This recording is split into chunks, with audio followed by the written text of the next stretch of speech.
Truthfully, it's family till it can't be. Gang till it ain't. Twins, but it depends. Brothers until something is uncovered.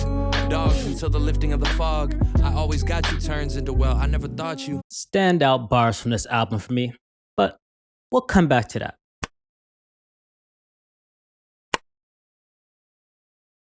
So, I've never listened to a Jack Harlow project before, and I probably won't again until he drops some more. Cause listen, I ain't gonna lie, as a first-time Jack Harlow listener, yeah, he was going. He was ripping. I was not expecting. I ain't gonna lie. Hey, I'm not racist. I'm not racist. Let's just keep it real. Typically, white rappers ain't got flow. This nigga got flow. And yes, I said nigga. He got flow. Can't imagine that I'm gonna meet my wife in the club. We gon' see though. I feel like she more of a CEO, or maybe she doing volunteer work in Rio. I'ma keep it all the way real. 2 songs in, I was getting heavy Drake vibes. And I don't even listen to Drake, but I was getting heavy Drake vibes. It was like, it's his rhyme schemes and like the internal schemes and the way he set them up. Like, he even tried to like give it like some light vocals on Is That Aight? Know what the song was called? Hold up. Yeah, Is That Aight? Had to check and see because I got the track list right here. I'm putting it on the screen too so y'all can see, but he tried to give it the vocals and everything. It just felt really reminiscent of Drake. Like, he's not the one that created that, but he's the one that popularized that style specifically. But even so, he still has some really good lyrics behind it though. Like, it's one thing if you take somebody's flow and just kind of do some bullshit with it. He was really spitting, like even like the little small shit like the I won't meet my wife in a club, like even like something small like that. Then like the CEO pattern he went with you know, after that was a real rapper-esque like cadence or scheme right there. Another note, beat selection. Stupid. Beat selection was hard. I don't know if drama had anything to do with that, but hey, Ambitious, that beat was so hard, and the way that he just progressed through the timeline throughout the song, add another level to it. I love that. I will say that one kind of sort of had Ye vibes. Not to draw parallels and everything, I'm just saying the human mind tends to do that. It just finds patterns, and that one kind of had like Ye vibes, heavy. So from Drake to Ye, but still flowing. I can respect that. Gang. That was the one that was just had the standout bars of the project for me. I ain't gonna lie. It's like, I feel like those lines are so relevant to the times. Actually, hold on. We gonna actually read some of these off specifically. I'll read off the lyrics that I started the video off with. Hold on. Alright, so just for reference of when I'm filming this video, Gunna just dropped his bread and butter joint like maybe a couple days ago. Just now, I'm gonna give the lines that Jack Harlow got. Not saying he was rapping about that, but just like I said, the lines are so relevant to the time though, because it's gang. You know the hook part. Truthfully, it's family till it can't be. Gang till it ain't. Twins, but it depends. Brothers until something is uncovered. Dogs until the lifting of the fog. I always got you turns into, well, I never thought you. Years of camaraderie suddenly disappear. Almost like you were never here.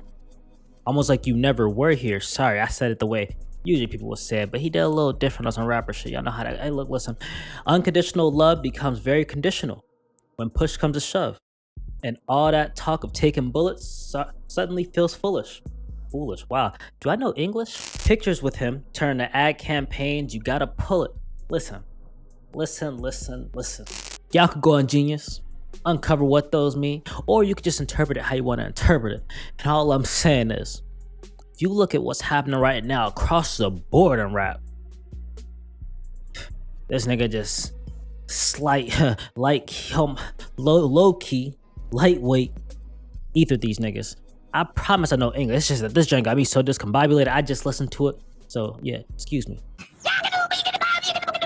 Now, I will say, by the time I got to No Enhancers, I feel like the Drake comparison that I had drawn in my mind, it kind of dissipated. By that point, Jack Harlow had done enough that I felt I could hear his sound. I could hear kind of what he does outside of the tracks where he wears his inspiration on his sleeves, you know, a little shit like that. But yeah, he got a dope sound. It's just something about it. And I'm gonna come back around to this because I don't want to sound too crazy. I don't want to interrupt the flow I'm on right now with the songs, but I'm gonna come back around and explain why I think I like his flow. The song is, which one was it? It Can't Be. Had to actually check and see which one that one was. I like that one. The way that he kind of addressed the naysayers on that one. He did it in a real fly way. Like, just kind of taking all the shit they saying and just, it's just the way he flipped it. This is just one of those that, like, man, as a first impression of an artist, I feel like this is a shining example of what you would see as like the ideal exposure to you as your discography to someone. Cause like honestly, there's been a lot of artists who I ain't gonna lie, when it was to, I wasn't gonna say names, but look, Playboi Carti. I don't know if y'all mess with him or not, but let me say, I listened to a whole lot of Red as someone who only knew the big songs with Uzi. I Woke Up Like This, or they might have had another one. That was my only favorite reference for Playboi Carti. I listened to a whole lot of Red. That was what my ears was doing. They were bleeding so much. It was crazy. Oh my God. I went to the hospital and I had to wait in the hospital waiting room for so long. I almost died right there because, listen,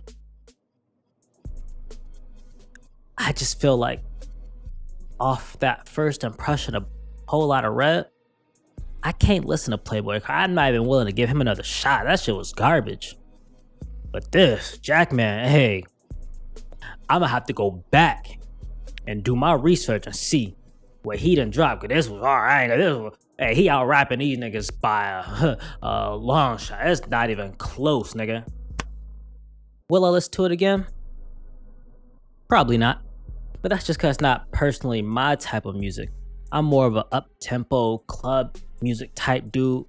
These are more introspective, slower joints, more boom bap. Not really my vibe, but hard. Like this as a project was very cohesive.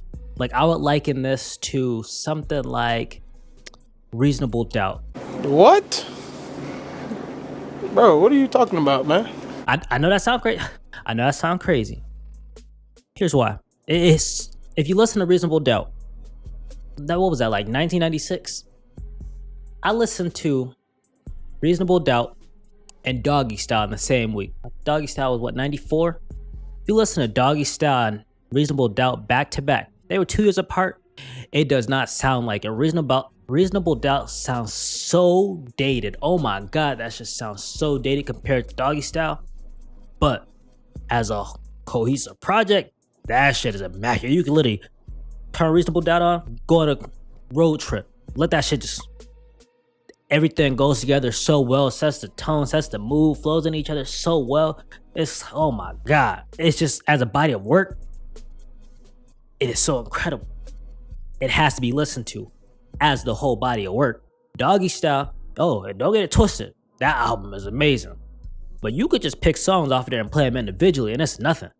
I mean, obviously, Gin and Juice, come on, hey. I mean, a lot of the songs off there, really, you could turn on and go anytime, but I feel a Reasonable Doubt, you're not really gonna pick out one of those songs and just play it.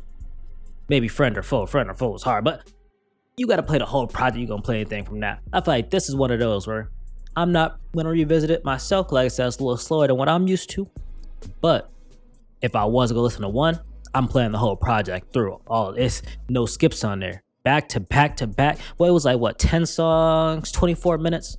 He did that right. It's smart. You got a break at work, you can listen to it. Drive to work, you can listen to it. You got a little bit of time, you're cleaning up, listen to it real quick. Quick listen. Everything's nice and goes together, cohesive. It got nice replayability for somebody who is in that realm or is a fan of that. It was smart. Good play. I ain't gonna lie. But not my cup of tea. Then again, I'm not even British, so